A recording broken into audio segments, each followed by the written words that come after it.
Hi, I'm Nikita and I'm a creator of epicecho. I'm here to rethink how the world building works in TTRPGs. So basically, it's a tool that I want to demonstrate for you. It does two things. First, it converts all audio sessions from your games into a structured wiki that helps you and your players, which is important, to follow the narrative, follow the story, to extract the most important things to make the next session even better. So basically what you do, you upload your session, it processes, and you just get the all necessary information. So let me show how it works. You sign in, have multiple sessions here in English, in Russian, multiple language supported here. So you start the new chronicles. The important thing is that when you can create the new session, and for instance, you can try to find specific campaign book that you are working on, which helps to understand the lore of the game and help to extract the information from your audio. You selecting what the system works there, saving this, and starting upload. Okay, let me show how it works using something that I already have so that you can see the result and the progress. We're gonna take as an example Critical Role Campaign 4. Every campaign has the campaign overview, which evolves when you add the new upload. So you always can be on the top of the news of the campaign. If you are a player, you miss something that gives you a context where you are, what happened, and so on. Some funny quotes, if you like. And the structural campaign wiki with all heroes, NPCs, monsters, quest items, locations, and factions. Some of them are automatically confirmed as a real entities. Some of them are up to you to be confirmed. Sometimes the confidence of the system is not up to the right level so that we can do it automatically. So you have to go through some lines and see, does it make the extraction the correct way? All the recaps, and we go deeper after the upload.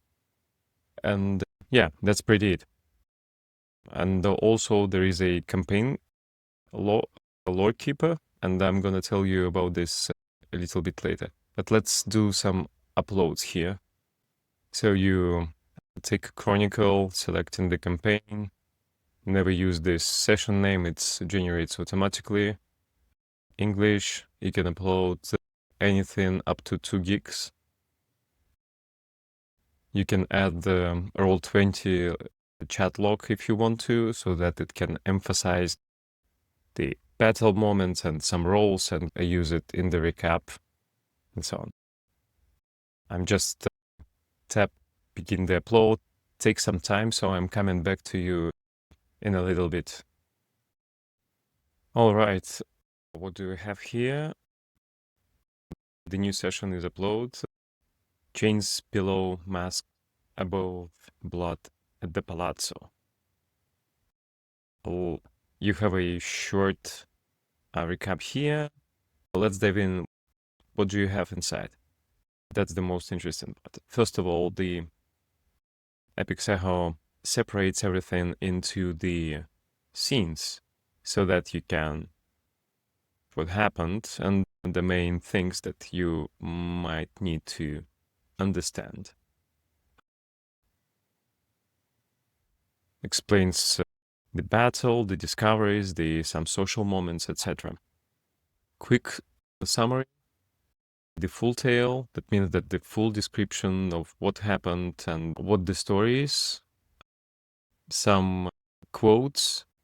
Most players like to remember what they did say during the session, especially when you are not recording, and most sessions are not recording on video and not streamed. But it's always fun to remember what the specific character said and they like players set on the behalf of this specific character. The most beloved thing for myself as a DM is the unresolved plot hooks. So some possible new routes that appear during the session so that you can elaborate as a player and as a DM GM, so that you can prepare to the next session the thing what you can weave in into your new session to bring a little bit more mystery or to make your world more alive. Transcript, if you like, and let's go deeper to the wiki itself. Okay, let's see what we have in Wiki. It shows that found something new comparing to the previous session. The most important thing, you have seen that we already processed 3 episodes. That's the 3rd one. And when we diving into the specific episode, you see only the entities that appeared or introduced or mentioned in this episode. The full wiki on the higher level here in Critical Role campaign. But it doesn't matter here from the discovering what inside the every entity. So first of all, heroes. That's the most important bit. That's why my players are using this thing, and I start developing more and more. Let's go and dive into the surge. First of all, you have a description. It describes the combat style, and it's important to the player itself to understand how they express themselves during the session. Signature moments, basically their contribution to the table and the narrative. People and players quite enjoying the reading out that they contributed, and sometimes players think that they didn't have a spotlight, but they did, and that gives them the energy and the inspiration as well. Roleplay suggestions. If people stuck, some people are very good in role-playing, some people are, and they confused, and their experience of playing subjectively looks like that they are not doing a lot and they don't know how to develop their characters. Or role-players' suggestions helps them to practice and improve being a better player from session to session. Notable some connections, and soon it's going to be a connections and what kind of a relationship you have with the different NPCs. And step by step, we develop the arc of the character. All of this helps to prepare better and understand what's going on better from the specific PC perspective. Like sometimes you don't care about the whole story, but you care about yourself and how to play next and all that type of things. It should be better. NPCs. And as I said before, some are confirmed as a real NPCs and some needs to review. And for people who watch the Critical Role campaign, we know that Belair is actually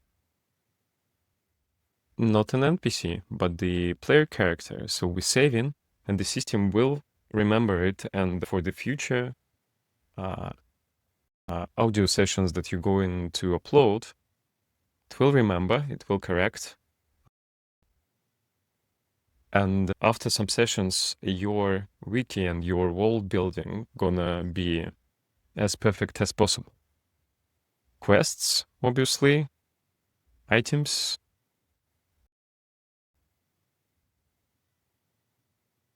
and across the whole sessions, you can see that some items can be transferred from one player to another or to NPC.